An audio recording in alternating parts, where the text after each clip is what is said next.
voici à mi-chemin dans notre nouvelle traversée de la zone paranormale, toujours entre les murs de notre maison hantée.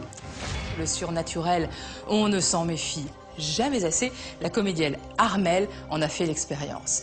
Mais qu'aurait-elle dû faire face au pire? Fuir? Peut-être une mauvaise idée, vous verrez ça.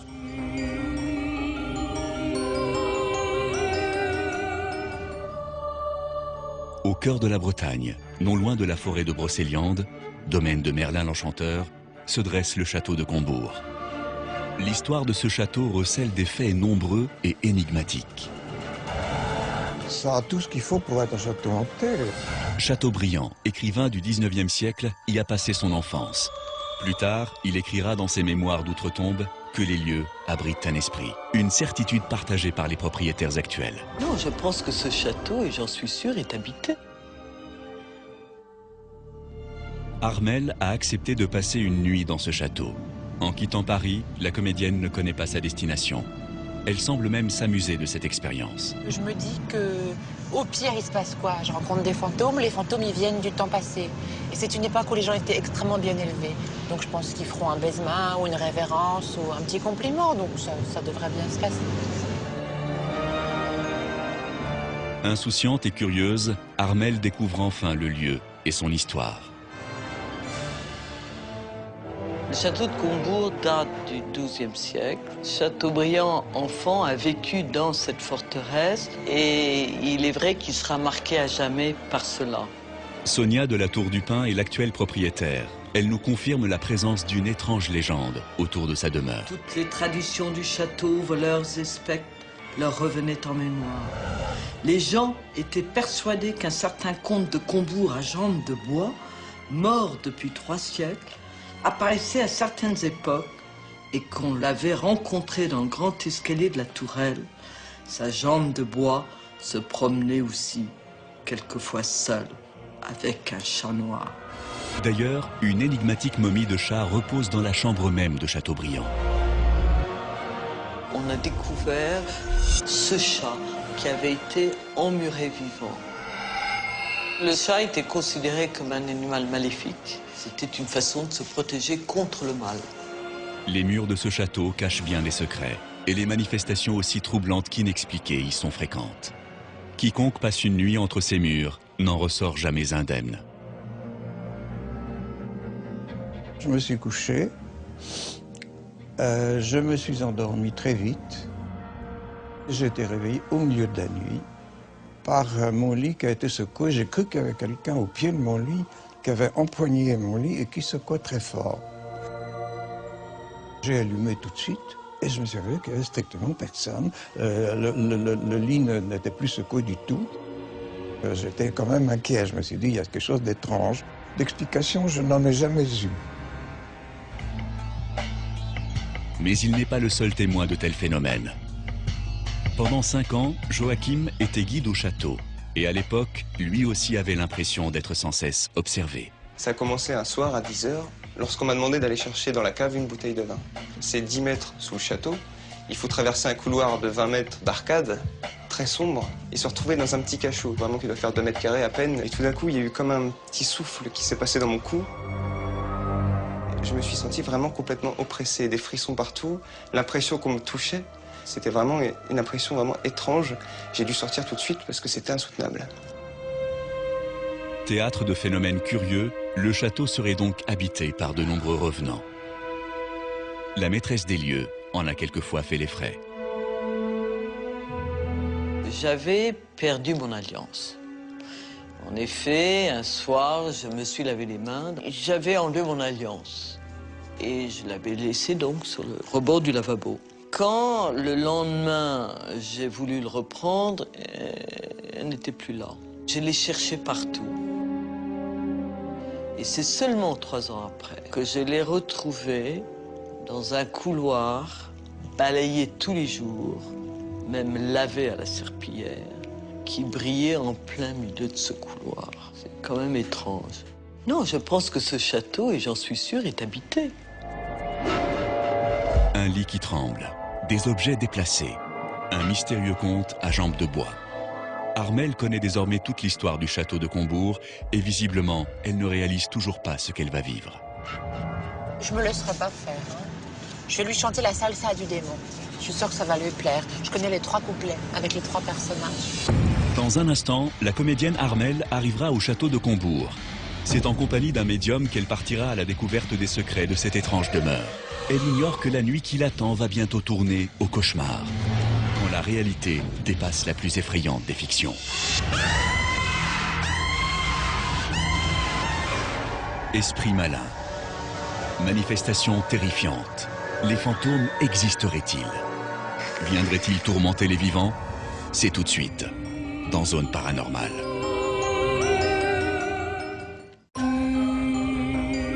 Vous venez de revenir dans la zone paranormale, dans notre musée des légendes parisiennes. Et ce qui suit n'est pas à mettre devant tous les yeux.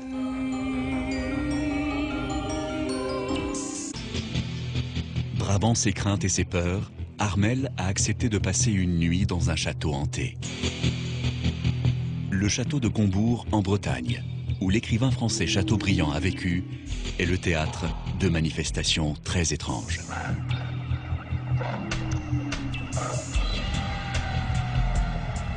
Ce soir, Armelle va tenter d'entrer en communication avec l'au-delà pour découvrir qui hante les lieux. Il est déjà 22 h quand elle arrive sur place. Elle est accueillie par Sonia de la Tour du Pin, la propriétaire des lieux. Pour les besoins de cette expérience, elle sera accompagnée d'un médium, Jean-François Rottier. Ses yeux sont bandés pour qu'il ne puisse pas identifier la destination. Le médium ne sait absolument rien du lieu où il est attendu. Jean-François prétend pouvoir communiquer avec l'au-delà.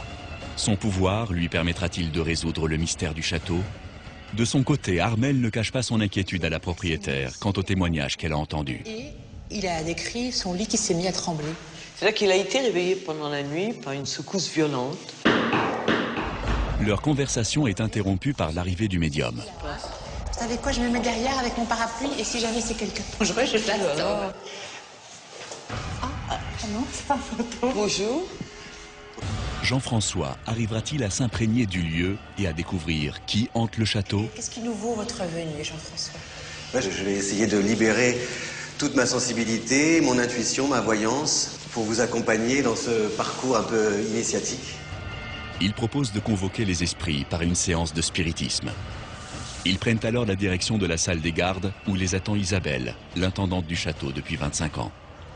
Alors je vous demanderai de bien vouloir disposez vos mains autour de ce guéridon. Alors, qui est autour de cette table? À ma droite, Isabelle Orphée, qui connaît le château depuis 25 ans et qui est un peu mon bras droit quand je ne suis pas là. Alors donc, je vais vous demander de bien vous concentrer, d'essayer de faire le vide et on va appeler l'esprit de ce château ou les esprits de ce château.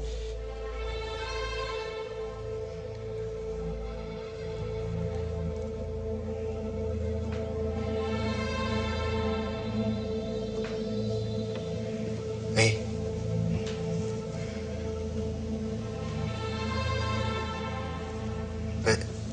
Oui. Voilà. Quand j'ai vu la table bouger, j'ai vérifié en regardant à droite, à gauche, pour voir si elle n'était pas poussée. Et je me suis rendu compte qu'elle n'était pas poussée.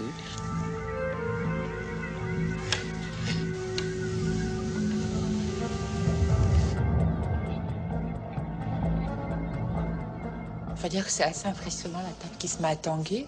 C'est vraiment étrange. Esprit, nous savons que tu es là. Est-ce que tu veux bien répondre à nos questions?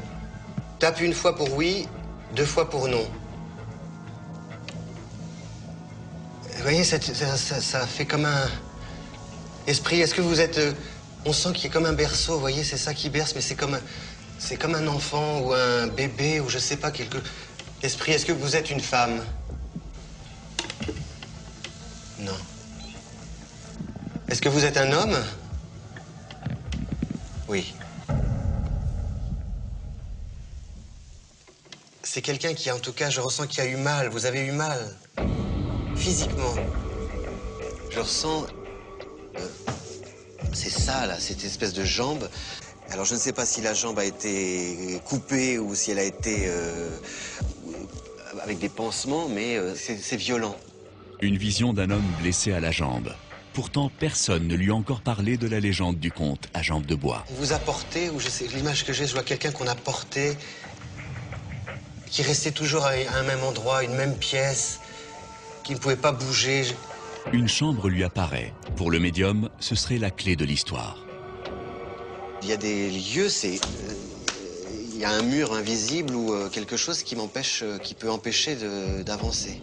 Je ne sais pas si j'ai encore... c'est quelque part, en tout cas. Je ne sais pas si j'y suis, je ne sais pas. On l'a mis dans un endroit. Cet endroit, il n'en a pas bougé pendant un moment. Ah oui. Et en plus, la table s'excite. Oui. Là, il y a quelque chose qui a été dit, là. À mon avis, on a dû approcher quelque chose de juste. Maintenant, quoi, je ne saurais pas dire.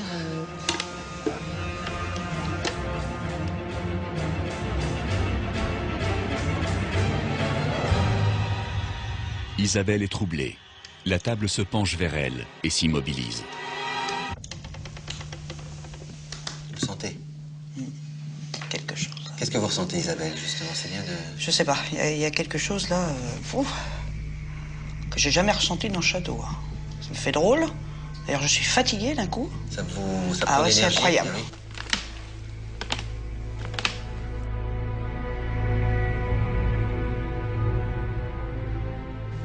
Là, ça y est, là, non? Là, C'est clair, c'est fini. C'est fini, voilà. Vous voyez, vous? Ah non, c'est trop chaud. Ah, je vous promets. C'est intéressant ce que vous dites parce que vous êtes aussi devenu un canal. C'est moi qui ai tout pris, là. Ah, je promets, hein. Bizarre. J'aurais pas cru. Hein. Ça m'a fatiguée. Ça m'a touché en plein cœur, ce qui m'a pleuré. Ça, jamais, ça m'est arrivé ici. Ça a été plus fort que moi, quoi. Les larmes se sont mis à couler, quoi. Tu sais, l'énergie a été tellement forte, tu sais, comme quand t'es complètement crevé, tu te mets à pleurer pour un rien. Bah, c'est ce qui s'est passé. Je peux pas vous dire. Ah non, mais je promets, il y a quelque chose. Sous le choc, Isabelle préfère quitter la pièce. Waouh! Je sais pas ce qui va se passer quand il va partir dans tout le château. Je te promets que c'est... Armelle et Jean-François vont maintenant partir à la découverte du château. Aidé de son pendule, le médium entraîne Armelle de chambre en chambre. Lors de la séance de spiritisme, il aurait eu une vision.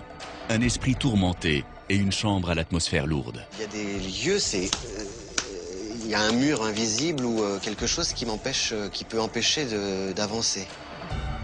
Leur visite les entraîne vers la dernière chambre, la chambre bleue.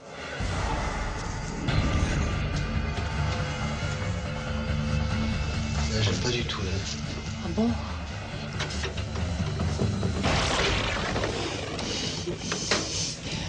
Ah non, j'aime pas du tout.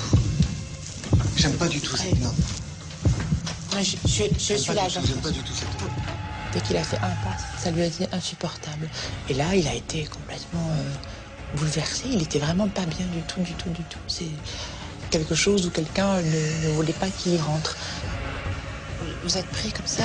Respirez bien. Vous êtes oppressé.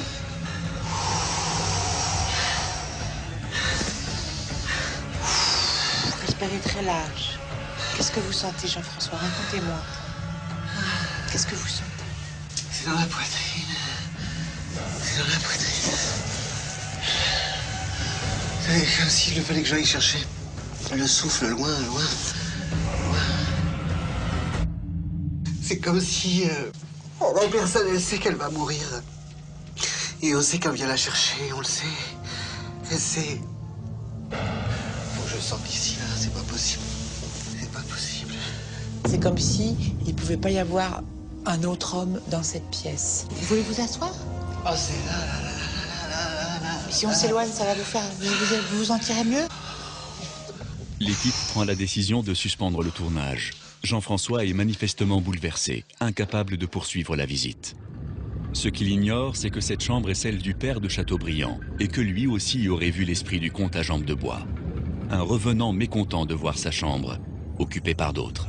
J'étais réveillé au milieu de la nuit par quelqu'un au pied de mon lit qui avait empoigné mon lit et qui secouait très fort. Armelle est troublée par la réaction du médium. Pour tenter de l'aider, elle décide de retourner seule dans la chambre bleue. La chambre bleue, c'est la chambre dans laquelle vous avez été oppressé. Vous ne pouvez pas y aller. Alors, comme on aimerait en savoir plus sur cette chambre, moi, je vais y aller. Et avec le Polaroid, je vais faire des images et après, je vous les montrerai. Peut-être que vous pourrez dire des choses ou ça vous inspirera quelque chose, d'accord? C'est parti.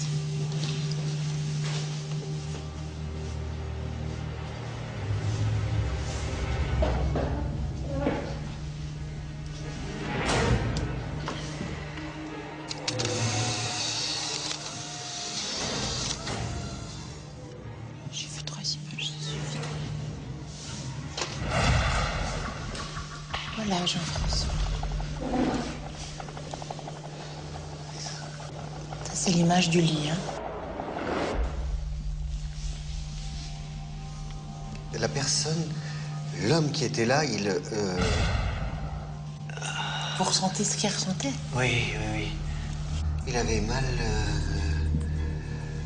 Il y a quelque chose qui s'effritait, qui... c'est un peu comme si c'était pourri à l'intérieur, quoi. Ça se délabrait. Il avait dû... Je sais pas ce qu'il avait eu, cet homme. On sait pas, faudrait trouver de quoi il est mort, avec un état de fièvre, de choses qui venaient Et là aussi, il a eu beaucoup de visions, lui, sur l'homme à la jambe de bois. Et ça, il le savait pas, hein, donc... Et ce que je ressens, c'est qu'elle... Le ronger... Oui, voilà, oui, ça...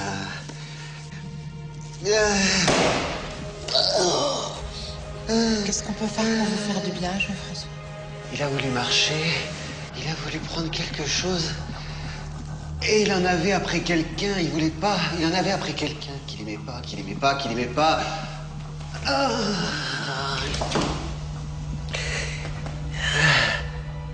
Il en avait après un de ses enfants. Mathialogue. Il a jamais voulu renoncer, cet homme. Jamais. Ça va mieux, Jean-François?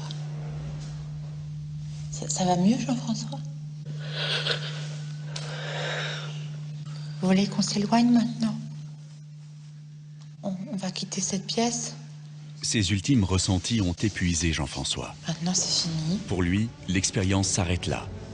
Mais la piste du conte à jambes de bois se confirme. Et c'est maintenant seul qu'Armelle va tenter d'entrer en contact avec lui. C'est donc ici, dans la tourelle, où apparaît régulièrement le célèbre conte, qu'Armelle va essayer d'établir un contact. Pour les besoins de l'expérience, elle part seule, équipée d'une caméra et d'une oreillette qui lui permettent de rester en liaison avec l'équipe technique. Vous m'entendez? Je me sens pas très rassurée.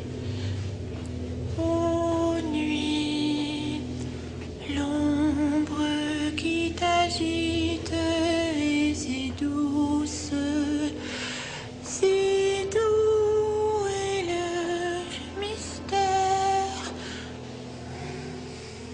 Alors là, je rentre dans la première pièce. Je vois rien du tout. Il y a un lit. C'est quoi ça? Oh ben. Ouf. Là. Ouh. Vous m'entendez? Qu'est-ce qui se passe?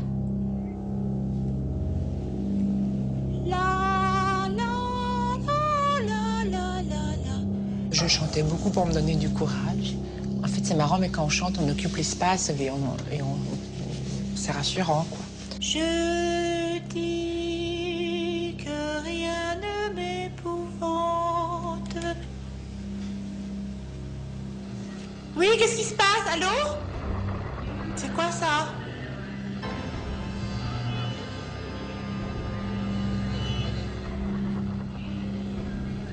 Allô?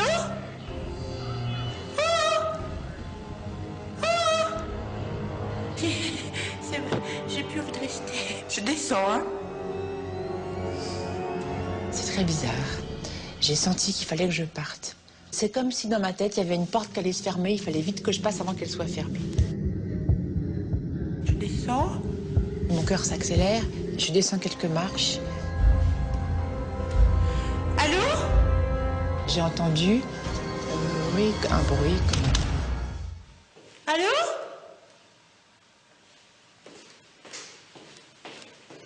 Allô?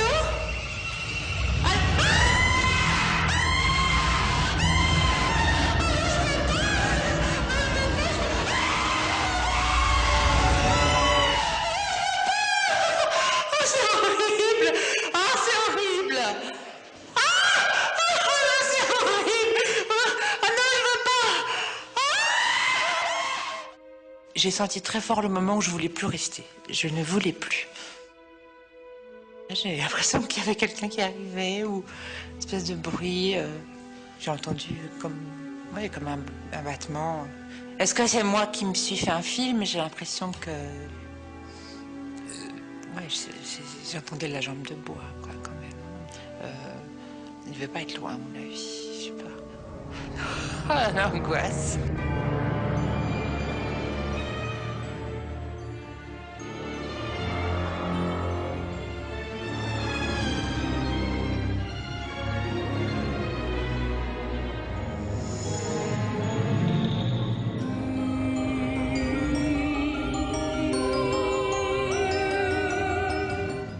Et là, on peut dire que Armelle a vraiment un organe vocal prodigieux, hein, à réveiller les morts. Oui, c'est le cas de le dire. On va dire, c'est surprenant. Alors, nous sommes de retour dans notre chaleureuse salle des armures de notre maison hantée. Jean-François Rottier, vous vous dites médium. Nous vous avons vu à l'œuvre, dans le sujet, bien sûr. La séance de spiritisme que vous nous avez menée est assez stupéfiante. Vous nous avez dit un petit peu, est-ce que vous pourriez nous en dire un petit peu plus? Il y a eu plusieurs étapes, en fait. D'abord, la première étape, c'est une sensation d'étouffement. Physiquement? Physiquement, oui, au niveau des bronches, comme du mal à respirer. La deuxième étape, c'était la table. Ça faisait, vous savez, comme une femme qui berçait son enfant. Et en fait, ce que Madame de la Tour du Pin nous a appris par la suite, c'est que dans ce château, on emmurait les chats vivants et les bébés morts. Alors, est-ce qu'il y a une pièce en particulier où votre travail a été plus compliqué? C'est-à-dire qu'à un moment donné, j'ai suivi Armelle, ou je précédais Armelle, je ne sais plus bien, et j'arrive dans une chambre, et là, impossible, je me suis arrêté net, comme si j'avais devant moi une espèce un mur de glace, ou enfin, je me suis senti à la fois glacé et en même temps une espèce d'émotion comme ça, avec des larmes qui me montaient aux yeux, parce que j'avais la sensation, peut-être que je ne l'avais pas précisé depuis d'ailleurs, c'est que j'avais l'impression que je voyais un homme était allongé sur le lit, dans cette chambre, mourant, souffrant, et moi j'avais l'impression qu'il me regardait dans l'entrebâillement de la porte, que c'était la mort qui venait le chercher. Et alors là, ça m'a secoué. Hein. Jean-François Rottier, un grand merci. Merci à vous, Laurence. Bien éclairé, grâce à vous, le monde secret de l'au-delà nous semble beaucoup plus proche.